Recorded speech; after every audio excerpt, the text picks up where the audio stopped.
Hello नमस्कार आदाब सत श्री अकाल। मैं हूं आपका होस्ट और आपकी यूपीएससी प्रिपरेशन में आपका दोस्त शुभेंद्र सिंह चौहान आप लोगों का स्वागत करता है सेशन के अंदर। तो दोस्तों आज हम लोग बात करने वाले हैं केरला के अंदर हो रही ग्रेनाइट की स्कैसिटी के बारे में। इसके ऊपर हिंदू का एक अलग से आर्टिकल आया था 6 जनवरी के दिन में, जिसकी वजह से केरला के अंदर जितने भी बड़े बड़े कंस्ट्रक्शन के प्रोजेक्ट हैं उनके ऊपर रोक लगने की स्थिति आ रही है, क्योंकि ग्रेनाइट की कमी के कारण कंस्ट्रक्शन मटेरियल जो है उसके अंदर भारी कमी केरला के अंदर देखने को मिल रही है। तो चलिए दोस्तों इस कमी के बारे में समझते हैं कि ये ग्रेनाइट की कमी क्यों आई। हम लोग ये भी समझेंगे कि सरकार को अब क्या करना चाहिए और इसकी वजह से क्या असर हुए हैं। तो चलिए दोस्तों इस सेशन को शुरू करते हैं। आप लोग मेरे साथ में SRC10 टेलीग्राम ग्रुप और पाथफाइंडर टेलीग्राम ग्रुप के ऊपर जुड़ सकते हो। क्लास की सारी अपडेट पीपीटी पीडीएफ आपको यहाँ पर मिल जाती है। इसके अलावा रोज सुबह 8 बजे द हिंदू एनालिसिस की क्लास में भी आप मेरे साथ में जुड़ सकते हो। तो चलिए दोस्तों क्या हुआ है, अगर हम लोग बात करें केरला के अंदर या फिर अगर पर्टिकुलरली बात करें तो वयनाड डिस्ट्रिक्ट के अंदर, अगर जनरल वे में बात करें तो कंस्ट्रक्शन मटेरियल की कमी हुई है, और बहुत स्पेसिफिक वे में बात करें तो कमी हो रही है ग्रेनाइट की। क्यों कमी हो रही है? क्योंकि अगर आप केरला को देखोगे तो ये केरला की थोड़ी ज्योग्राफी देखो। केरला को देखोगे तो केरला के अंदर वेस्टर्न घाट आता है।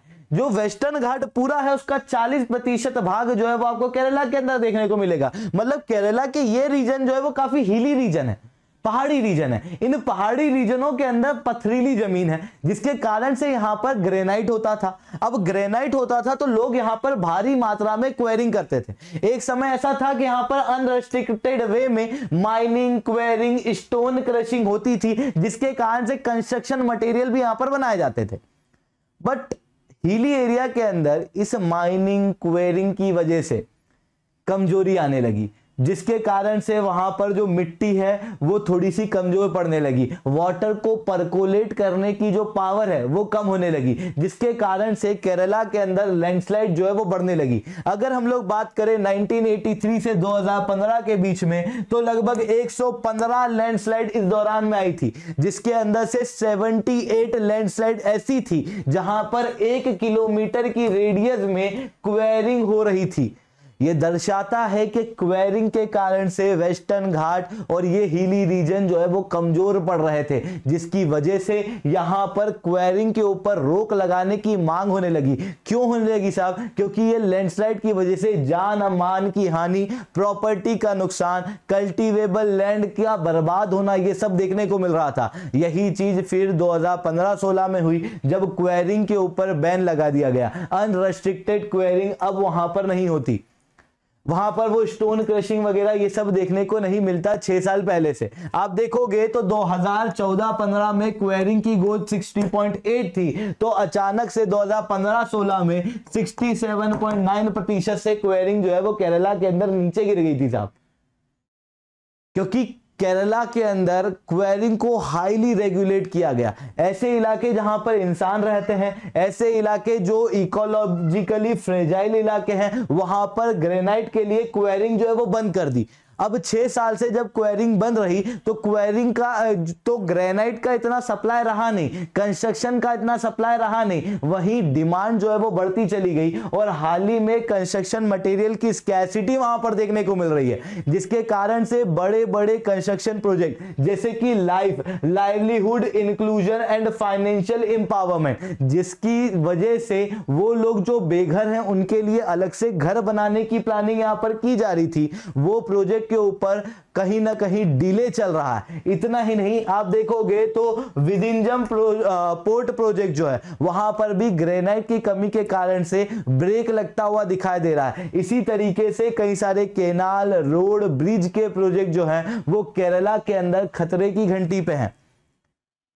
इतना ही नहीं साहब, क्योंकि सप्लाई बढ़ रही है, सप्लाई जो है वो कम है, डिमांड ज्यादा है कंस्ट्रक्शन मटेरियल की, जिसके कारण से कंस्ट्रक्शन मटेरियल जो है वो वहां पर महंगा होता जा रहा है। तो कंस्ट्रक्शन ओवरऑल रूप से वहां पर महंगा हो रहा है। एक तरफ तो कंस्ट्रक्शन इसकी वजह से महंगा हो रहा है क्योंकि प्रोडक्शन नहीं है, सप्लाई नहीं है। सप्लाई कहीं और से भी तो लाया जा सकता है, तो आसपास के राज्यों से ग्रेनाइट जो है वो लेके आया तो जाता है, पर आपको मैंने बताया कि ये रीजन कहां है, वेस्टर्न घाट में। यहां पर वो कंस्ट्रक्शन का मटेरियल जो आएगा वो बड़े बड़े ट्रक में आएगा। जब बड़े बड़े ट्रक में आएगा तो वो इकोनॉमिकली बहुत महंगा पड़ जाता है, तो ट्रांसपोर्टेशन का भी महंगा पड़ना और वेस्टर्न घाट के अंदर इतने बड़े बड़े ट्रक चलाना वापस से इकोलॉजिकल कंसर्न जो है वो शो करता है, जिसके कारण से यहाँ पर ये कंस्ट्रक्शन मटेरियल महंगे होते जा रहे हैं। ग्रेनाइट जो है वो मैनीफोल्ड कहीं ज्यादा मात्रा में पहले के मुकाबले महंगा हो चुका है। अरे इतना ही नहीं, इसकी वजह से क्या हो रहा है कि एक तरफ तो ये सब कुछ हो रहा है कि महंगाई बढ़ रही है, वहीं दूसरी तरफ वो ठेकेदार जो घर बना रहा है, जो प्रोजेक्ट चला रहा है, उसने ऑलरेडी ठेके पे चीजें ले रखी है। वो सोच रहा है कि आदमी का काम कम से कम दाम में हो जाए, सस्ते में हो जाए, क्योंकि बहुत ज्यादा महंगाई बढ़ेगी तो लोग कंस्ट्रक्शन कराएंगे ही नहीं। तो वो उस चीज को एब्जॉर्ब करने के चक्कर में हाई कॉस्ट पे इंफीरियर क्वालिटी की चीजें लगा रहा है। वर्क उतना अच्छे से नहीं हो रहा है, ग्रेनाइट का सप्लाई नहीं है, इवन कंस्ट्रक्शन मटेरियल का सप्लाई नहीं है, जिसके कारण से डिले भी देखने को मिल रहा है। मतलब कॉस्ट ज्यादा है, उसके बावजूद डिले है, और उसके बावजूद जो है इंफीरियर क्वालिटी का आइटम यहाँ पर लगाया जा रहा है, जिसके कारण से केरला के अंदर ये बहुत बड़े कंसर्न जो है वो उभर के आ रहे हैं, जिनको ठीक किया जाना बहुत जरूरी है। चलिए अब समझने की कोशिश करते हैं कि रिकमेंडेशन क्या है, क्या यहाँ पर हम लोग सुधार कर सकते हैं। तो चलिए दोस्तों उसको सुधार के ऊपर बात करने की कोशिश करते हैं, पर उसके पहले अगर आपको अनअकैडमी के ऊपर सब्सक्रिप्शन लेना है तो 18% 18 महीने के सब्सक्रिप्शन के ऊपर 3 महीने का एक्सटेंशन मिलेगा, साथ में 20% तक का आपको डिस्काउंट मिलेगा विद द कोड SRC10। तो जल्दी से जाओ अनअकैडमी को सब्सक्राइब करो। कोड क्या यूज करना है दोस्तों? SRC10। ठीक है, ये आप लोगों के लिए प्राइस अवेलेबल है। प्लस के प्राइस कुछ इस तरीके से हैं और आइकॉनिक के प्राइस कुछ इस तरीके से हैं। चलिए तो अब समझने की कोशिश करते हैं कि व्हाट आर द रिकमेंडेशन। देखिए यार, मतलब माइनिंग जरूरी है कंस्ट्रक्शन के लिए, ये तो हम भी मानते हैं, पर अगर ऐसी माइनिंग हो जिसकी वजह से जान मान की हानि हो सके, जीवन की हानि हो, लाइवलीहुड की हानि हो, इकोलॉजी खराब हो, ऐसी माइनिंग के ऊपर रोक लगाना तो जरूरी है। पर हम लोग ऐसी माइनिंग तो कर सकते हैं ना जिसकी वजह से जान मान की हानि ना हो। मतलब थोड़ा साइंटिफिक तरीकों से जा सकते हैं। साइंटिफिक तरीकों से कैसे? मतलब सेंट्रल पॉल्यूशन कंट्रोल बोर्ड क्या करे, कुछ इलाकों को निर्धारित करे कि ये इलाके ह्यूमन सेटलमेंट से दूर हैं, ये इलाके इकोलॉजिकली फ्रेजाइल इलाके नहीं है, वहां पर माइनिंग क्वेरिंग जो है वो अलाउ रहे। उसके अलावा कहीं और भी माइनिंग क्वेरिंग होती है तो स्ट्रिंजेंट पनिशमेंट दी जाए, रेगुलेट जो है वो मजबूत रूप से किया जाए। कुछ साइंटिफिक और एनवायरमेंटल फ्रेंडली तरीकों से हम लोग कंस्ट्रक्शन मटेरियल जो है वो वहां से निकाल सकते हैं।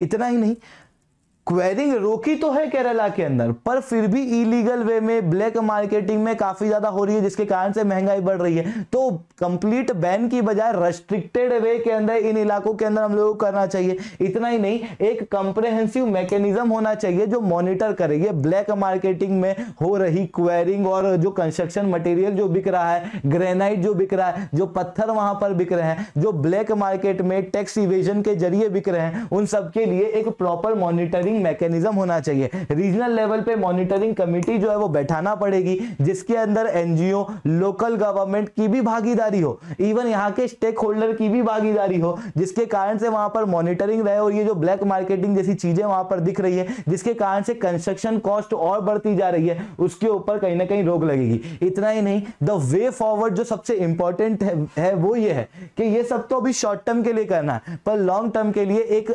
पैरेलल मटेरियल हम लोगों को ढूंढ के रखना है, एक अल्टरनेटिव कंस्ट्रक्शन मटेरियल हम लोगों को ढूंढ के रखना है जो हम लोग कंस्ट्रक्शन के अंदर यूज कर सकें। क्योंकि बहुत ज्यादा मात्रा में हम लोग यहाँ से ग्रेनाइट और स्टोन क्रशिंग वगैरह ये सब कुछ नहीं कर सकते, तो कुछ और अल्टरनेटिव वे यहाँ पर ढूंढना पड़ेंगे। ठीक है दोस्तों, तो आज के लिए इतना ही रखते हैं। लेक्चर अच्छा लगा तो लाइक करना मत भूलना और पाथफाइंडर चैनल को सब्सक्राइब करना मत भूलना। इसके अलावा SRC10 मेरा टेलीग्राम ग्रुप है, आप वहां पर ही मेरे साथ में ज्वाइन हो सकते हो। रोज सुबह 8 बजे हिंदू एनालिसिस की क्लास मेरे द्वारा ली जाती है, आप वहां पर ही मेरे साथ में जुड़ सकते हो। ठीक है दोस्तों, मिलते हैं कल। जय हिंद, जय भारत।